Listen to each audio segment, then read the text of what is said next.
28th for the 10th, 2025. The time is 11 minutes past 8.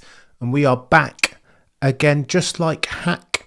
And then, as always, there are a multitude of threads, F1-centric threads, at which we need to pull. Sir Charles Edward Cheese in the first instance, mate, you're a legend and far too kind. Of course, we have to talk about Karun Chanduk saying that he's got a fix for Mexican Grand Prix, Turn 1 chaos. Every year it says it happened, and Karun Chanduk, rather than moaning about the problem, has put forward a thesis as a solve. We'll talk about Yuki Tsunoda, his future going into 2026, Zach Crawford getting hired as an Aston Martin reserve and what that might mean for the Japanese driver. We'll talk about George and Kimi Antonelli chaos, beef settings almost. Maybe we'll talk about Max Verstappen, him chiming in now on his chances of winning the Drivers' Championship. We'll talk too about Checo Perez's comments on Maximilian Verstappen. Is it the car? Is it favouritism? Or is Max Verstappen GOAT, 4 soon to be 5-time champion, just that good? Jacques Villeneuve chimes in on it. So too we'll talk about Liberty Media and a potential sale of F1. And this has been talked about for ages, hasn't it? Mohammed Ben Sulayem, when the Saudis were sniffing around a potential sale, said once upon a time that price, 4 billion then, is far too high. Well, you'll be lucky to get that now, mate, in 2025. The market capitalisation of F1, the F1 ticker on the Nasdaq listed, is of course 24.5 billion US dollars as at the time of writing. Ergo, a potential suitor will need to come in at 40 billion. But this chat's been in the round, it's been in the offing for some time now, and I think over the next couple of years this could potentially come to fruition, and I will illustrate why. Cameron Yudman, I appreciate you. I hope one day I will grow up to be worthy of you guys and your praise. Go on then. In the first instance, on the back of the Mexican Grand Prix, Lando Norris, no surprise there, 10 out of 10. He was good, wasn't he? And again, I've got to eat some humble pie, do you know what I mean? Sometimes you got to hold some corn. I still think, however, that Lando Norris has a penchant for underperforming. He's not insubstantial talents, lest we forget crashing Canada, lest we forget Saudi Arabia, lest we forget that if you tally up the bloody the Destructors Championship, guess who's top of it? The Destructors, of course, tallies up the damage by pound value that these drivers have caused, the 20 currently on the F1 grid. Guess who is top of that? He has a name, and his name is Lando Norris. Currently, as at the time of writing, Lando Norris has cost his team 2.345 million US dollars. He leads the Destructors, does Lando, from Tsunoda-san, Charles Leclerc, Stroll and Liam Lawson, each of whom respectively have cost 2.2, 2 flat, 1.8 million US dollars, and Liam Lawson on $1.8 million. A friend said to me that what you need to do is risk weight the drivers' standings. All of the drivers should have their points tally divided by how many millions they've cost the team in damages. Now, I wouldn't go that far. That's a bit techie. But I say all that to say this, that Lando wisely was brilliant this weekend. In order to win himself a championship of the drivers' variety, will need to do the thing that he's never been able to do. That is be consistent. Of course, he was fantastic, brilliant in qualifying, blitzkrieg, no pant-wettingly quick, similar thing in the race. And by the way, kept himself out of trouble when he's previously, his Achilles heel, his soft underbelly, some say, he's a start bottle job, ye listener has said. And again, that's evidenced by the 28 places that he lost when starting within the top 2 last season. Nobody lost more places than Lando Norris last year. Ipso facto, not great at starts. However, that being said, over the past couple of races, he's been not too bad, this Lando Norris fella. And I've talked ad infinitum, as have other F1 aficionados, about him being on British Vogue, about him saying in the interview with British Vogue that his number one priority is not even winning a Drivers' Championship, that he just wants to be a good person. Lando's words, not mine. That's all well and good. But when you're underperforming, people are obviously going to point at that and say, hang on, Lando, what's going on here, chap? You can't be underperforming and then go across and say all these. But if you're nailing it, then all heads must bow. I've got to shut my mouth and I've got to take 2 seats. And Lando Norris tops the power ranking. Second, Ollie Behrman, well, joint second on 10 out of 10. Charles Leclerc gets your third and Maximilian Verstappen gets your fourth. It's techier than techie things, this Max thing. Listen, let me show you Max Verstappen's helmet. I don't hate that. This is for Brazil. And again, Brazil, this is an important point. In that part of the world, there is a Hurricane Melissa. And if you are that way inclined, then you've got to cross your fingers because it could get techie over there for that part of the world. South America, particularly the Caribbean. Me being of Jamaican heritage, of course, I've got to do one of these just a little bit if, again, you are that way inclined. I'm not sure whether this Brazilian Grand Prix goes ahead, depending on which way Melissa goes over the next couple of weeks. However, if indeed we do get a Brazilian Grand Prix in a couple of weeks, this is the helmet that Maximilian Verstappen will be wearing. Oh, the humanity. Typical, eh? Max is looking to gun for the rest of them. He's going for it, ladies and gentlemen. 34 points behind in the championship as at the time of writing. Second favourite per the bookies. Does this mean that he can do it? Well, it's going to get techier than techie things for Max. I still think he will need the racing gods to be smiling down upon him. Otherwise, it's going to be more difficult than difficult things. To that point, Maximilian Verstappen post the Mexican Grand Prix, again he said, I know that I will need to be perfect, that the points gap is too big for the car to be bad or for me to make mistakes during the race. And not just at the Mexican Grand Prix, but so too at Brazil, Las Vegas, Qatar and Abu Dhabi. The run in entire, for the avoidance of doubt, we have 4 races remaining. The gap between Max and the Drivers' Championship leading Lando sits currently at 34 points. It's an ask. It's an ask. And to that point, Max Verstappen said, I think it's going to be tough, but let's see what we can do over the course of the next tracks. I hope, of course, we won't experience a weekend like we did at the Mexican Grand Prix again, but it shows that we're not quick in every scenario. And that's what we need to understand, I think, a little bit better.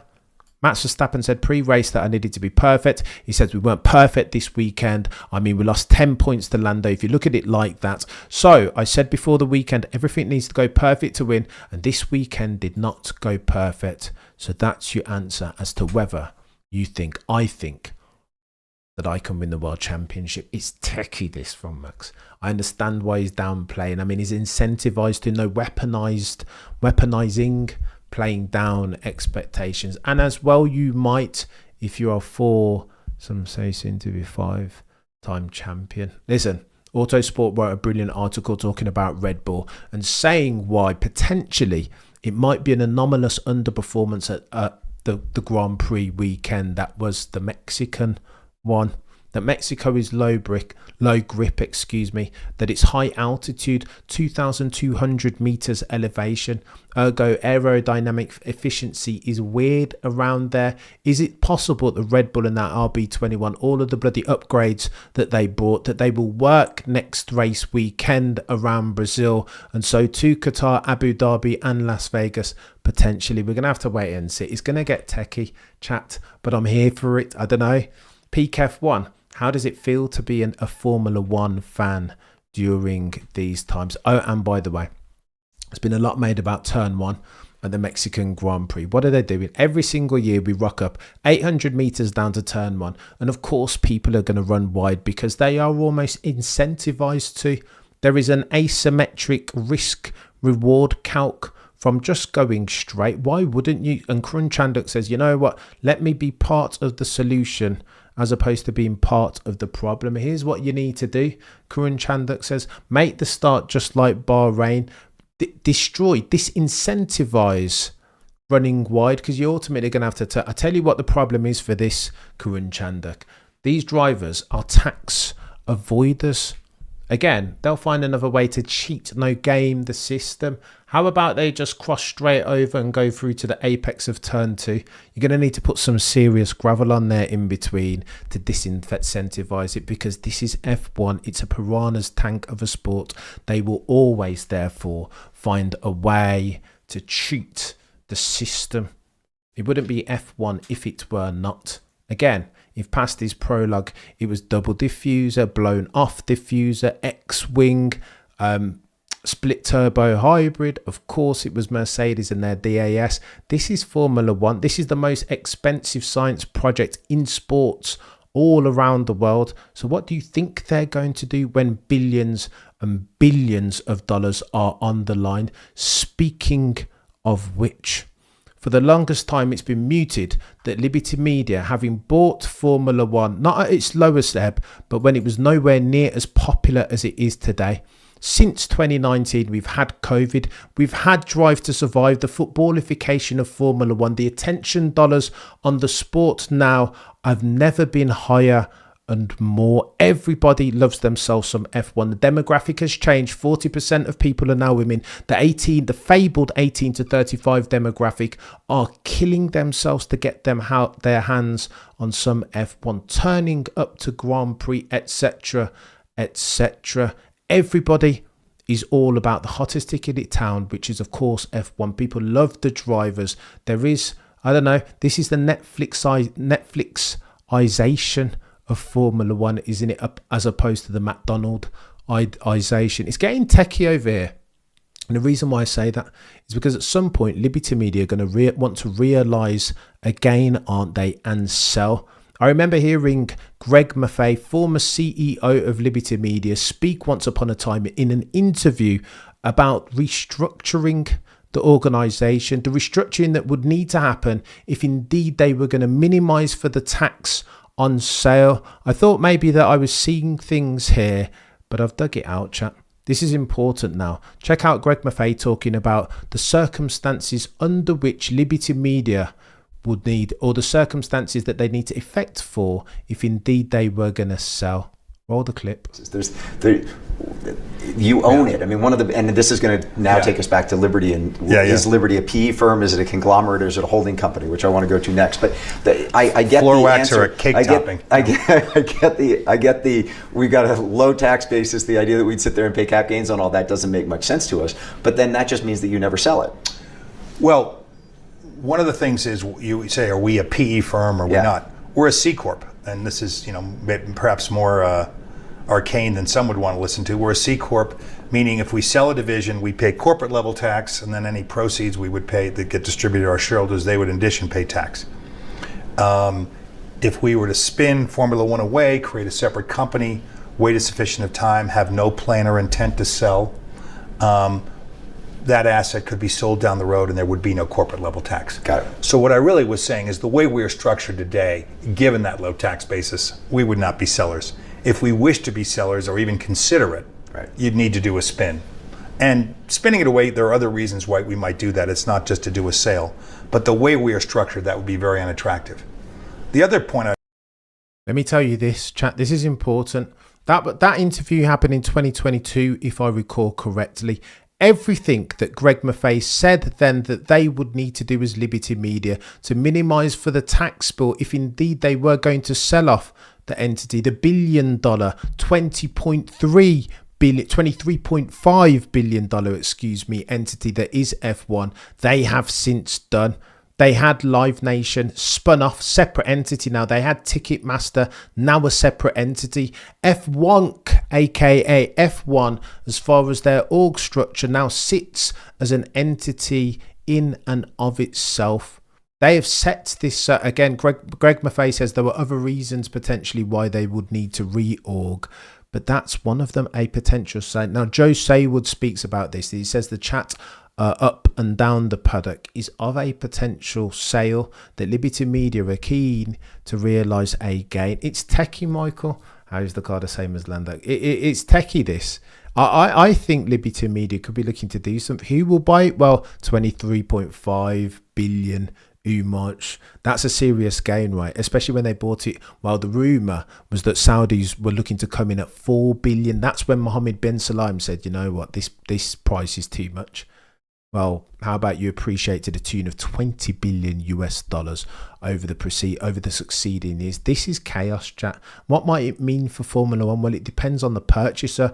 Word on the F1 curb is that Apple, I mean, if anybody's got cash and cash equivalents on their balance sheet sufficient to make a purchase like that, sans a leveraged buyout, it would be Apple, right? I don't know what's going to go on here. I just hope the right suitor gets a hold of F1. I don't want it to be a venture capitalist that strips Formula One for all of his assets. I want it to be a partner, just like Apple with the US TV rights, a partner who's keen and eager to inject the financial resources requisite to boost the sport. A rising invested partner floats all F1 tides. I think this might happen over the next couple of years. What better point to sell F1 than now?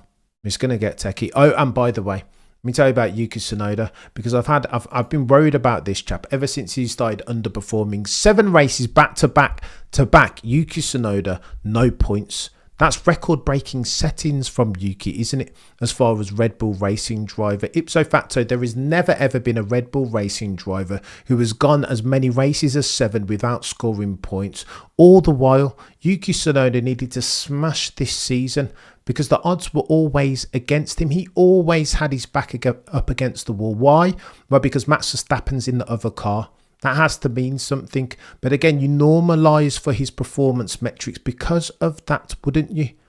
But again, they said that he needed to be within a second. When you don't score points for 7 races back to back, I would push forth the supposition that that's not good enough if indeed I put on my Dr. Helmut Marko cap. Yeah, they liked themselves some Yuki Tsunoda, but I never thought he was as loved as, let's say, an Arvid Lindblad. Nowhere near as loved as a Checo was once upon a time, Danny Rick, and now Maximilian Verstappen. So Yuki always had something to do. The slope up which he would need to climb to maintain that job at Red Bull Racing through to 2026 was orthogonal, damn near perpendicular to the ground. It was always going to be techie. And then you realise that Honda have been paying 20 million US dollars for the privilege of having the Japanese driver in that car. It was 10 million at the Racing Bulls. Now he's got the big table, the big seat alongside Max Verstappen. 20 times 2, that number. What happens next year, chat? You know already that Honda are going to be exclusively manufacturing the engines for Aston Martin. Affiliation and collaboration, therefore, with Red Bull Racing will be over as at the start of next year. That 20 million US dollars will therefore no longer be in play. So what happens to Tsunoda-san? He'll need to outperform all the metrics to guarantee himself a seat. And season to date, he has not been doing that. Anything but. And then you get to find out that potentially, word on the F1 curb was that Aston Martin, again, it makes sense, right? If they're collaborating with Honda, maybe with a view to do Honda a favour, to massage their rhetorical feet and rub their rhetorical backs, potentially Aston Martin and Lawrence Stroll will take on Yuki Tsunoda, not as a main driver. They've already got 2 guys. Lawrence Stroll is not going to be deposed from that seat anytime soon, for his dad owns the business. Same too with Alonso. He's got a contract for next year also. But how about the reserve driver seat? That had been mooted for some time, hadn't it? That Tsunoda-san could slot in there. Could. However, brand new news today. They've signed Zach Crawford. What? Signed Zach Crawford as a reserve driver? How the humanity? I don't think Aston Martin need more than one reserve driver. Shutting the door, therefore, by extension, on Tsunoda-san as a reserve. Oh, the humanity. I think that's it for Yuki. I think he's gone. So here's what Red Bull will do. They'll promote Arvid Lindblad because Dr. Helmut Marko fancies him. Norris ring settings, reminiscent was his performance at Silverstone last year of Max Verstappen at the Norris ring. So that's why they'll give Arvid Lindblad the chance. Dr. Helmut Marko said that he knows that Arvid Lindblad is not the next Max Verstappen. They're not looking for the next Max Verstappen. That would be an exercise in futility. What they are looking for is the next champion. Please see, I don't know, Sebastian Vettel as an example, and they think Arvid Lindblad could be that. They will promote him, therefore, potentially along Liam Lawson. Isaac Hadjar will get the promotion to the big seat at the table. I don't know what happens to Yuki, chat. I think this might be the writing on the wall. Now, they said that they were going to announce something, didn't they, at the Mexican Grand Prix? Since they said they're going to delay, they're going to wait, they're going to sit on their hands. What they don't want to do is destabilise the team any more than it's already been destabilised. Mention no names. Christian Horner's departure. Abu Dhabi's when they'll announce it. That they're in no rush. That they've all got contracts between now and the end of the year. But I think this is foreboding. I think this portends Yuki Tsunoda leaving Red Bull. It's going to get techier than techier things, I'm telling you, chat. Go on then.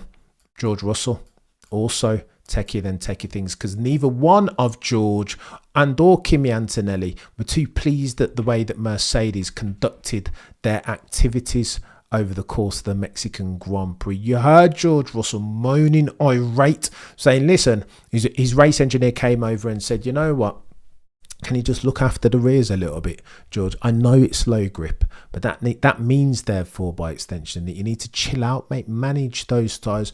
George said, mate, I've got a fire-breathing dragon in Oscar Piastri breathing down my neck. He's in a quicker car. What do you want me to do? I ask you to pull the switcheroo on Antonelli and let me have a go at Ollie Behrman. You didn't do it. You waited on it. Is this Mercedes or is this Ferrari? King George was like, what are you doing here? And then since he's come out, he said, listen, either you pulled up, you make the switcheroo, or you don't make it. What you don't do is sit on your hands. Indecision kills lap time. The quickest way from A to B, George insinuates, is never plan A, plan B, plan B. We are checking. It's never that. Make a decision and stick to it, George is saying. Either you make the switcheroo in effect for team orders, or don't bother, George is saying. I'm the marquee driver, the sports franchise leader at Mercedes now. So surely build the team in my image. And I don't hate it from George. George didn't gain no time. He's bummed. No, listen, I don't hate George Moaning here. I think that's what champions sound like. Get a bit irate from time to time at the indecision of the boys and girls from Brackley and Brixton. Particularly when the broader context is this. 1+1 deal for George. Remember we kept on talking about this, that Toto wants to put some respect on his name. Some people kept on saying multi-year deal. I said it was never a multi-year deal. There's no way in hell that Toto will drop kick in the chest of King George Russell of Kingsley in Norfolk with a view to get a sniff of the signature of Max Verstappen. There's no way he would give him a 2+1 or a 3+1. And again, Nando, and again, George Russell has confirmed it, saying that he has a 1+1 with performance clauses. Quote, is something I haven't actually said publicly, but the deal is if I'm performing next year, we have a specific clause that if I reach a certain target, we will automatically renew for 2027, ergo 1+1. All this multi-year shenanigans was nonsense. And I tell you how you know, for the discerning-eyed amongst you, as soon as Mercedes put out the deal and there was no mention of a multi-year contract, that's how you know, because if past his prologue, anytime it is a multi-year, the team will say it's a multi-year, a celebration of the driver's success, and they did not. It's techie. George continues, my seat for 2027, therefore, is in my own hands, so I'm not being strung along here. So go on then. Listen, I'll tell you what, the only reason why I'm reporting on this story is because I think it's sufficiently juicy to 2027. Can you spell Max Verstappen at Mercedes alongside not Kimi Antonelli, George Russell? Oh, the humanity. Make it happen, please. Racing gods. Kimi Antonelli, by the way, was not too pleased with Mercedes team orders. He's looking to review this post the Mexican Grand Prix. It was chaos, but again, these guys 100%, Dustin, 100%. I'm glad you said that, mate. Like it's techie over there in JA at the moment, and Hurricane Melissa is encroaching upon. It's going to get techie. Monday the hurricane is set to hit, and your boys got family out there. So again, if you are the praying type, then now might not be a bad time. But I digress. I enjoyed George and Kimi Antonelli in the beef. I'm not going to lie to you. I enjoy it. I enjoyed hearing George moan. And this is why people don't like him too much. But again, if you characterise him like this, he's just a racing driver. not dissimilar to Max in that sense. All he wants to do is win. He would sacrifice everything and anything at the altar of sporting endeavour, and I don't hate that. Yeah, I'm not a big fan of his personality, this English gentleman, this faux English gentleman approach. I get it. I understand why people don't like George. But if you love yourself some Formula One, surely you can. You don't need to love it, but you can understand 1000% TWM, you're a legend. Go on then, let me tell you about this, because this is where it gets techier than techie things. Max, you're a legend. Cam, tough question. You're top 5 in order since 1980. Go on then, Mac. Remind me, and we'll try and cover that at the end. You're far too kind, mate. I want to tell you guys about this. Maximilian Verstappen has been quoted by Quotes 500 as taking up the 264th spot on the Netherlands Dutch rich list with a net worth of 260 million euros. That, ladies and gentlemen, is cash, especially when you consider the likes of Virgil van Dijk are not even on the list. A rising Max Verstappen tide floats all F1, but the dude is becoming a bit of a behemoth. Everybody said that he was more of a racing driver than a marketing man's dream, but I think something's changing here. I think when you win yourself 4 or 5 or 6 or 7 championships, everywhere where you travel in the world, they will like themselves a winner. That's why you see Max on the Italian podium and the Monza contingent are doing the I think something's going on here, chat. Genuinely. And if per friend of the channel Peter D Windsor, if Max can pull this off over humanity, Jordan territory, then instant mainstream crossover stardom, if indeed he so desires it. And then you get to find out, oh, and by the way, got to talk about cost cap breaches as per usual. The FI reported today that all 10 teams were within the limits required according to the FIA's metrics, 165 million adjusted for inflation, and the fact that 24 races is how much we're doing now as versus 22. I'm not sure I believe them though. Aston Martin had a minor breach because they didn't sign some documents. Okay, perfect. That's a cheeky ABA, an accepted breach agreement. But the word on the F1 curb allegedly is that Mercedes had an issue as well, per Joe Saywood. That was the chat in the paddock at the Mexican Grand Prix. So what happens therefore, chat, with that? Where's this breach gone? How much did Mercedes pay allegedly to the FIA to ensure that their PR, their good PR, that their goodwill as far as the F1 community is concerned is not encroached upon? I do not know what's going on here, but it feels a lot like Ferrari and fuel flow gate. Do you remember that? And then all of a sudden it just went away, and there was a nice discreet line on the FIA's P&L and balance sheet that alluded to a cheeky settlement. Listen, I don't know what's gone on, but I disapprove of the fact that Mercedes, it was mooted since this time last week that there was another team who had breached, proper breach, not this informal lacking of a signature type breach. And now all of a sudden, nothing to see. It's fairy dust. It's gone away. No breach. I'm like, yeah, of course there's no breach, Safak. Of course there's no breach. Oh, and by the way, I need to show you this. This is where it gets techier than techie things, chat. Because Perez gave an interview to Sky Sports F1, and in it he said some things. The context is key. Ordinarily, Max Verstappen naysayers will say about Max Verstappen's success that he's only a fast car merchant. When Adrian Newey wasn't there, his success was always going to fail by the wayside. That Checo Perez would never get the car. That in 2022, when he had himself an understeery car, Checo could live with Max Verstappen then. Well, yeah, I would say to that this. The great drivers have always wanted themselves an oversteery car, right? That's how they differentiate themselves from the rest. They enjoy the challenge, the not insubstantial challenge of trying and managing the car on and around the limits of adhesion, particularly in the lower minimum speed turns. That's their gift, and by extension, the poor driver's curse, because they cannot do it. It was Michael Schumacher's gift. Lewis is brilliant at doing it too. Maximilian Verstappen, as at the time of writing, is probably the best at doing it. Here's what Checo Perez said.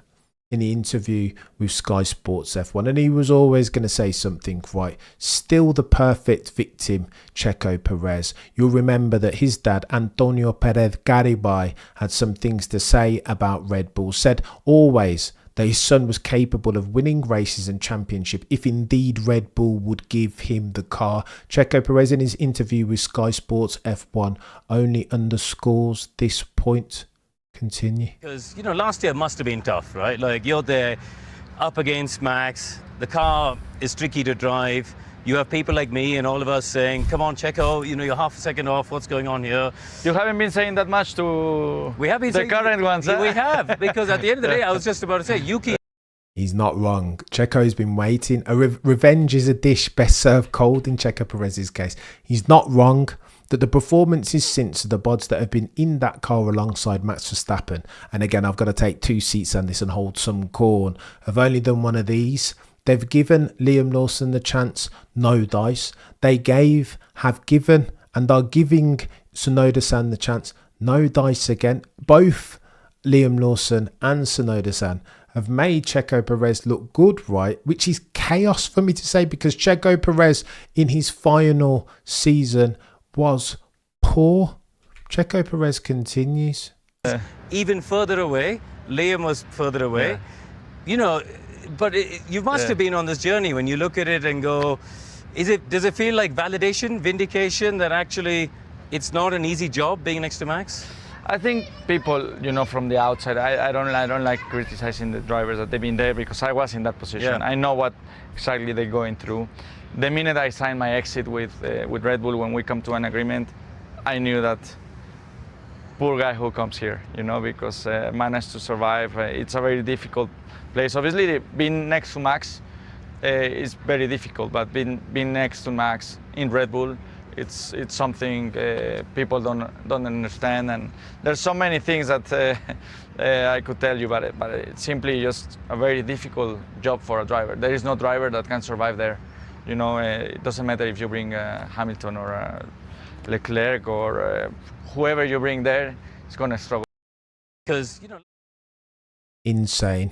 Insane from the man formerly known as the Mexican Minister of Defense.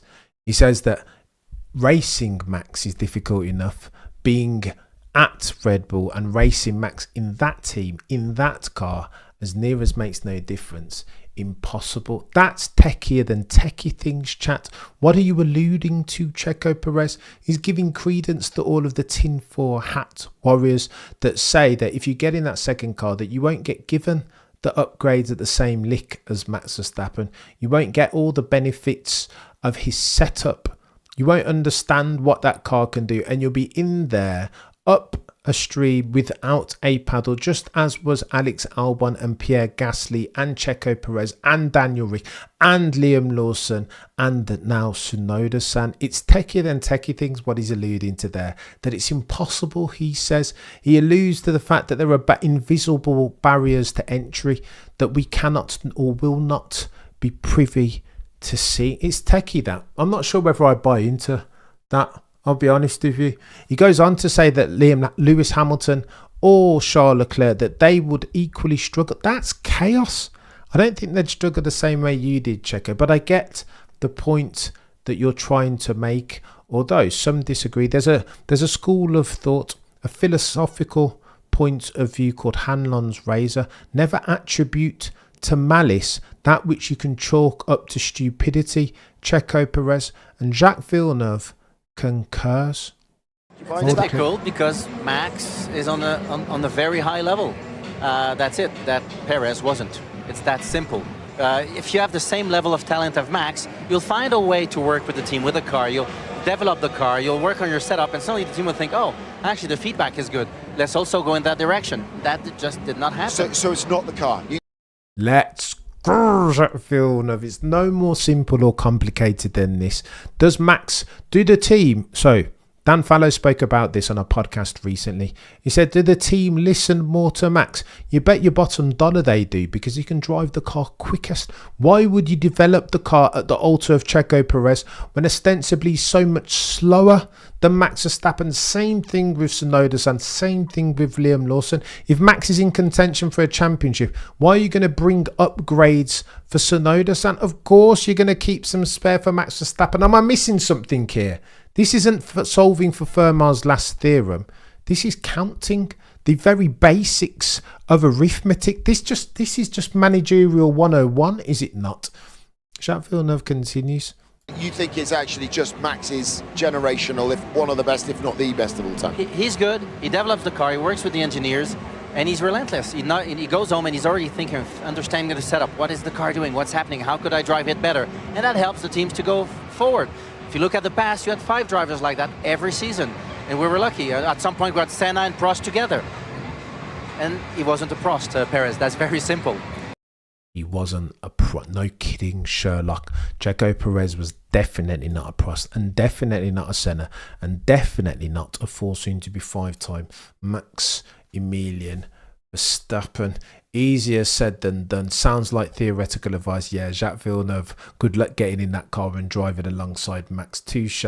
Haters will turn that statement around. 100% lazy. I think he's given a lot of ammunition there, Checo Perez, to those who want to say something bad about, egregious about Max Verstappen's setup alongside the second driver. I think Perez was quite pointed. I think he meant what he said. I think he knew what he was saying. But again, he's keen to exonerate himself. I tell you what Checo Perez is trying to do. He's trying to boost up his value, isn't he? There is surely some psychological solace from saying, well, Max had all the advantages. Max would get all the upgrades. They'd only build the car for Max Verstappen. Because otherwise, you've got to confront your own mortality as an F1 driver, your own iniquities and multitudinous foibles. Those are the 2 choices that Checo Perez has. And that's why, ad nauseum, he will always come out and talk about his own barriers to entry, why he was a victim. Maybe there's an element of truth in there. But again, hand on razor, I feel like Jacques Villeneuve overtypes it. Checo had the Carlos Slim dollars. He did indeed. Checo is a great role player and he's a brilliant victim, apparently, Checo Perez. Verstappen can actually handle cars that come straight from the pure sim, whilst most drivers can't. Martin Brundle said that the grid is the most competitive he's ever seen. He said that he's seen the breadth and depth in F1. Do you remember when we asked the same question here? I mean, we've spoken about it. It's been a theory that's been going around for the longest time, Neil, that this is one of the strongest, if not the strongest grid in recent time. To your question, by the way, 1980s, the best drivers since the 1980s. We put out a poll and I put mine in there. The best 4 for me, potentially. Sans Prost. If we're doing 5, you got to put Prost in there. Senna has to go in there. Max, Lewis in his prime, and Schumacher done. Full stop, new paragraph. That was easy. I think Checo is a great driver for Cadillac to pick up. Experience. There is lap time in it, particularly for Cadillac, who was starting a fresh, brand new team. Checo Perez at the very least, like Sir Lewis and Max, like not like Charles Leclerc, but like these drivers, they know what good looks like. And so I think there'll be durable competitive advantage in that as far as Cadillac are concerned. Piastri, oh my gosh. Go on then, let's talk about Piastri. Piastri is still in the game. He's only 1 point adrift. Of course, he's still in the game. The problem for Oscar Piastri is that these upcoming tracks, he's never gone well around, if past his prologue.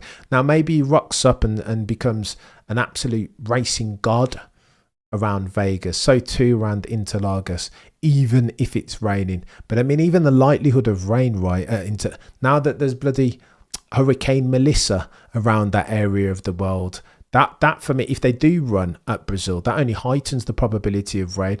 And Oscar Piastri isn't a Reagan. There are a gazillion comparisons to Alain Prost as far as Piastri is concerned. But one of the negative ones is that Prost never went well in the rain. And I've not seen Oscar Piastri go well in the rain. Australia early this season, again, big mistake. He was going well until he made that one. And then in previous year, Brazil, I don't recall him going well there either. So bad tracks and potentially bad weather, unfavourable circumstance for Oscar Piastri. I'm not sure it bodes well. It's not looking good, bruv. I'm not sure it goes well. Going to get techier than techie things for Oscar. Can he do it? Can he pull it back? You bet your bottom dollar he can. But does he need for variables to change? I mean, low grip circuits. Oscar's done. I wouldn't go that far. I can't write him off. I don't want to do the recency bias thing. But with Lando and Max now in the ascendancy. If Lando was still like, I don't know, if Lando was still dropping the ball, fluffing his lines, then that would be a different thing. But the second that I saw Lando start to make good starts, I was like, okay. You, Houston, Oscar, Piastri, we have ourselves a problem. Piastri needs to come back, says Darius, but I hope Max takes it. As unlikely as that is, I hope Max I think the neutrals all rooting for Max Verstappen, and shortly thereafter Oscar Piastri. If Max does this, oh the humanity, it might well be the greatest comeback in sports history since the America's Cup 2013. Now, how many podiums did Perez get in his time? Never say never, lazy. Never say never. But again, I don't know.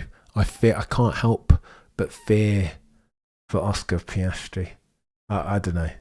It's going to get techie. Oh, and by the way, the legend that is Sir Charles Edward G. There's something happening on this channel. I will announce it in short order. It's going to be, honestly, for one of you, it's going to be chaos. The opportunity of a lifetime to go to a race, all expense.